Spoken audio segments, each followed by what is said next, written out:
जब से अमेरिका ने भारत पर 50% टैरिफ थोपा, तब से दोनों देशों के बीच तनाव देखने को मिल रहा है। अमेरिका ने भारत पर यह टैरिफ रूस से तेल खरीदने को लेकर लगाया है। हालांकि भारत अपने इरादे साफ कर चुका है कि वो रूस से तेल खरीदना जारी रखेगा। वहीं चीन में एससीओ बैठक के दौरान मोदी, जिनपिंग और पुतिन की मुलाकात के बाद से ट्रंप के तेवर बदले बदले नजर आ रहे हैं। ट्रंप की ओर से हाल के दिनों में भारत और प्रधानमंत्री मोदी को लेकर जो बयान दिए गए, वो उनके नरम तेवर की ओर इशारा कर रहे हैं। ट्रंप ने हाल में नरेंद्र मोदी को अपना सबसे अच्छा दोस्त और ग्रेट प्राइम मिनिस्टर बताया था और उनसे मिलने की इच्छा जाहिर की थी, जिसके जवाब में भारत के प्रधानमंत्री नरेंद्र मोदी ने कहा, मैं भी अमेरिकी राष्ट्रपति डोनाल्ड ट्रंप से मुलाकात के लिए उत्सुक हूँ। पीएम मोदी के जन्मदिन पर भी डोनाल्ड ट्रंप ने उन्हें खासकर बधाई दी। इस सब के बीच भारत और अमेरिका के बीच ट्रेड डील पर मंगलवार को 7 घंटे तक बैठक चली। दोनों देशों के बीच बैठक सकारात्मक रही और आगे भी टैरिफ जैसे गंभीर मुद्दों पर चर्चा होगी। इस बैठक में अमेरिका की तरफ से चीफ नेगोशिएटर ब्रेंटन लिंच और भारत की ओर से एडिशनल सेक्रेटरी राजेश अग्रवाल थे। ये बैठक 1 दिवसीय थी। हालांकि जल्द ही अगली बैठक होने वाली है। वाणिज्य मंत्रालय की ओर से दिए गए बयान में कहा गया कि 7 घंटे तक बैठक में ट्रेड डील के विभिन्न पहलुओं पर सकारात्मक और दूरदर्शी चर्चा हुई। इस बैठक में व्यापार समझौते को जल्द पूरा करने के लिए कोशिश तेज करने का फैसला लिया गया। भारत और अमेरिका के बीच व्यापार तनाव को कम करने को लेकर भी बैठक में बातचीत हुई है। पहली बात तो ये है कि अमेरिका की सरकार ने जिसने पिछले महीने 22 तारीख को जो वार्तालाप होना था उसको भंग कर दिया था और बिना कारण बताए और भारत पर 50% टैरिफ लगा दिए थे। तो उसके बाद खुद ही अमेरिका के पोजीशन में परिवर्तन आया है और जो नाटकीय तरीके से वार्तालाप और अभद्र शब्दों का इस्तेमाल भारत के विरुद्ध किया जाता था, भारत के पॉलिसी के प्रति किया जाता था, उससे अब परहेज किया जा रहा है और अब इस टीम को भेजा गया है जो कि 22 अगस्त को जो बात होने वाली थी उस बात को फिर से शुरू करने की तरफ है। यानी छठे दौर के जो वार्तालाप दोनों देशों के बीच में होना है उसके लिए ये एक मैदान तैयार कर रहे हैं। तो मैं देखता हूँ कि पहली बात तो आमूल परिवर्तन हुआ है अमेरिका की पोजीशन में।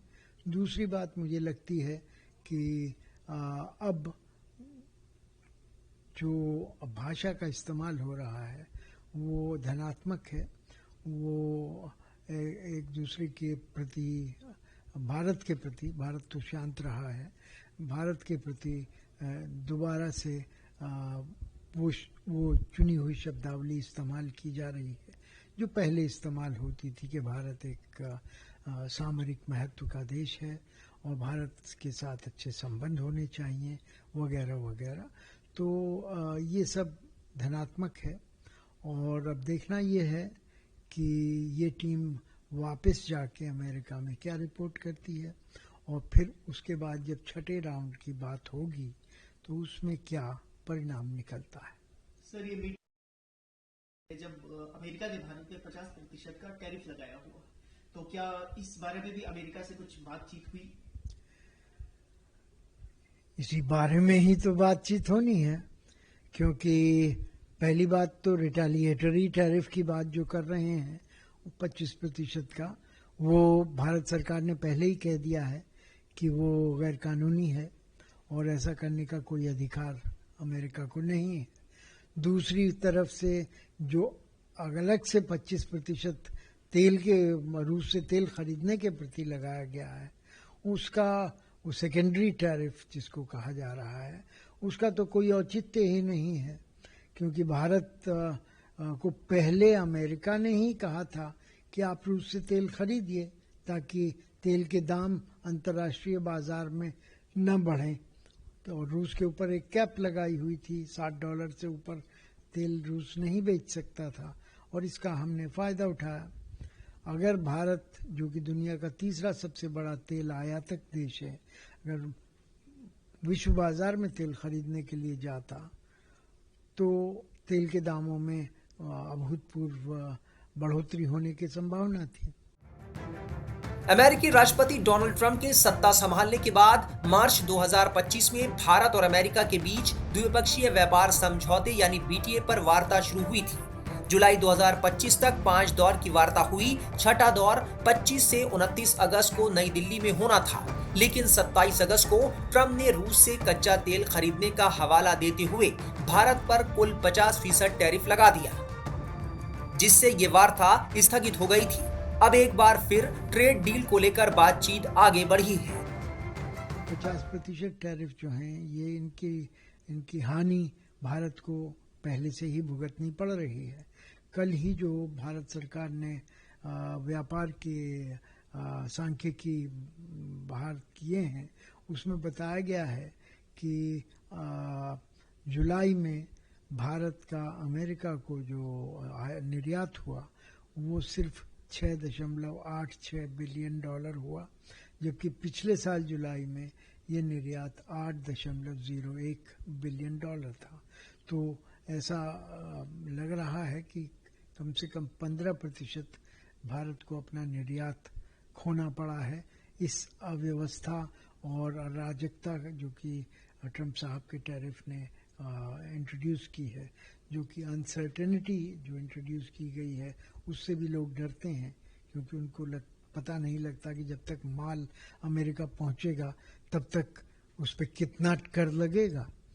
तो बदलता रहता है ये सब चीज़ें, तो ये सब भारत को सहना पड़ रहा है।